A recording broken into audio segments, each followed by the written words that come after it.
Na tumeweza kuona sherehe zinaendelea kupamba moto, surprise za kutosha kwa bibie Wema Sepetu. Tumeweza kuona namna ambavyo watu walivyoweza kufurahia Wema Sepetu kuweza kupata mtoto, na wengi wao waliweza kuzungumza vingi wakisema kwamba kiukweli kwa haya maisha ambayo anaishi sasa hivi Wema Sepetu anahisi kama yupo dunia ya pili, kwa sababu hichi kitu cha yeye kuweza kupata mtoto lilikuwa ni tamanio lake la muda mrefu, na leo hii Mwenyezi Mungu ameweza kumbariki na kila kitu kwake kimekwenda kuwa sawa kabisa, jambo ambalo watu wengi wameweza kulifurahia, na wengi wao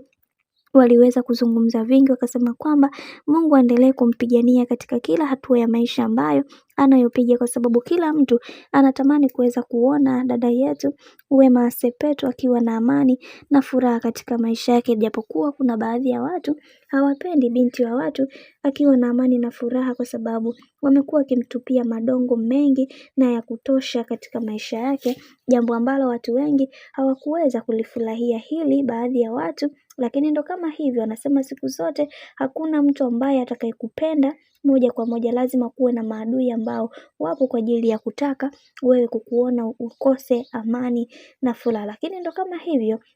mambo yanazidi kupamba moto, na tunaona kabisa dada yetu kipenzi jinsi ambavyo alivyoweza kukaribishwa nyumbani kwake rasmi ambako anakoishi Whozu pamoja na yeye, maana mwanzo walikuwa nyumbani kwa mama mzazi ambaye kwa mama yake mzazi ambaye ni mama wa Wema Sepetu. Lakini ndo kama hivyo, naona Wema Sepetu ameweza kuamua kuweza kujirudisha nyumbani kwa mume wake ili aweze kuweka kila kitu sawa. Bwana, mambo ndo kama hivyo ambavyo unavyozidi kuona, kadri siku zinavyozidi kwenda ndivyo mambo ambavyo yanazidi kuwa bamba tu bamba.